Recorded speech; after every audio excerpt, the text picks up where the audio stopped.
How the United States was formed, a nation born from hope, fear, and defiance. The United States was not born quietly. It was born from restless dreams, from crowded ships crossing dark oceans, from whispered prayers, cracked hands, broken chains, and voices that finally refused to stay silent. It was born from people who wanted more than survival. They wanted freedom, even when they did not fully understand what freedom would cost. This is the story of how a fragile idea became a nation. Before the name America. Long before the United States existed, the land already breathed with life. Native American tribes lived across the vast continent, millions of people belonging to hundreds of nations. They hunted, farmed, prayed, and told stories under endless skies. The land was not owned, it was respected. Rivers were sacred, mountains were ancestors, the earth was a gift. For centuries, this land knew balance. Then, ships appeared on the horizon. The arrival of strangers.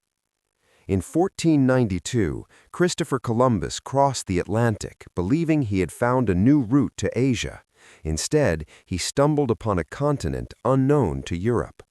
What followed was not discovery, it was collision. European powers, Spain, France, England, and the Netherlands, rushed toward the New World, hungry for land, gold, and glory. They brought weapons, diseases, and beliefs that reshaped everything they touched. Native populations were devastated by illness and war. Entire cultures disappeared. The land changed hands through violence and betrayal. This painful beginning would forever mark America's soul. The 13 colonies. By the early 1600s, England had established colonies along the eastern coast. These settlements were fragile and fearful. Winter killed many. Hunger followed hope. The first permanent English settlement, Jamestown, nearly failed. Survival depended on uneasy relations with native tribes and the strength of human will. Later came the Pilgrims, freeing religious persecution. In 1620, they landed at Plymouth, seeking the right to worship freely. They signed the Mayflower Compact, a simple agreement to govern themselves. It was a small document, but it carried a revolutionary idea. People could rule themselves. Slowly, 13 colonies formed. Each had its own identity, but all were bound to England. At first, they were loyal. That loyalty would not last. Life under the Crown. The colonies grew. Farms spread. Cities formed. Trade flourished. Colonists began to see themselves not just as British subjects, but as something new. Then came war. Britain fought costly battles against France, defending colonial land. When the war ended, Britain was deep in debt. The solution? Tax the colonies. Taxes came without representation. Colonists had no voice in Parliament, yet they were forced to pay. The Stamp Act, the Townshend Acts, the Tea Act. Each law felt like a tightening chain. Colonists protested peacefully at first. They wrote letters. They petitioned the king. They asked to be heard. They were ignored. The breaking point. In 1770, British soldiers fired into a crowd of civilians in Boston. 5 men died. It became known as the Boston Massacre.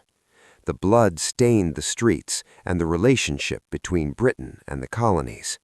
3 years later, colonists dumped British tea into Boston Harbor in protest. Britain responded with punishment, closing ports and stripping colonial rights. Fear spread. Anger burned. Families were divided. Neighbors chose sides. Loyalists supported the crown. Patriots demanded freedom. The question echoed everywhere. How much control is too much? The first shots. In April 1775, British troops marched toward Lexington and Concord to seize colonial weapons. They never expected resistance, but resistance was waiting. A single gunshot rang out. No one knows who fired it. That shot changed history. The American Revolutionary War had begun. Farmers and blacksmiths stood against the most powerful army in the world.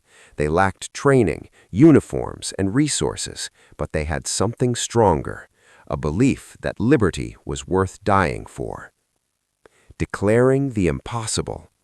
In July 1776, colonial leaders gathered in Philadelphia. They were not kings or nobles. They were lawyers, farmers, merchants, and thinkers. They knew what they were about to do could cost them everything. Still, they voted. They signed the Declaration of Independence. The words were bold, dangerous, revolutionary. All men are created equal, endowed with certain unalienable rights. They were not yet true for everyone. Slavery still existed. Women had no voice. Native Americans were ignored. But the idea was alive, and ideas are powerful. By signing the document, these men committed treason. If they failed, they would be executed. They signed anyway. War, hunger, and hope. The war was long and brutal. Soldiers froze at Valley Forge. Many marched barefoot through snow stained with blood. Families lost fathers and sons. Towns were destroyed. Victory was uncertain. Then came help from France. With French support, American forces gained strength. Slowly, the impossible became possible. In 1781, British General Cornwallis surrendered at Yorktown. The war was over. Against all odds, a group of colonies had defeated an empire. A fragile beginning. Freedom won on the battlefield was not enough. The new nation struggled. The first government was weak. States argued. Debt piled up. The founders realized something terrifying. Independence could still fail. In 1787, they met again to create something stronger, a constitution. They debated fiercely. They compromised painfully. They feared tyranny, but also chaos. The result was a bold experiment, a government built on laws, not kings, a system of checks and balances, power divided, authority questioned. It was imperfect, but it was alive. The price of freedom. The United States was formed with contradictions at its heart. Slavery continued nearly a century. Native Americans were forced from their lands. Women waited generations for equality. The promise of liberty was uneven, but it endured. The nation grew through struggle. It broke itself in a civil war. It rebuilt. It protested. It failed. It tried again. The American story did not end with independence. It began there. What the United States really is. The United States is not just a country. It is an argument about freedom, an argument about equality, an argument about who belongs.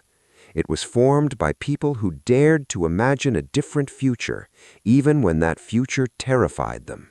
Some came in chains, some came in hope, some came with guns, some came with prayers. Together, they shaped a nation that is still becoming what it promised to be. Conclusion.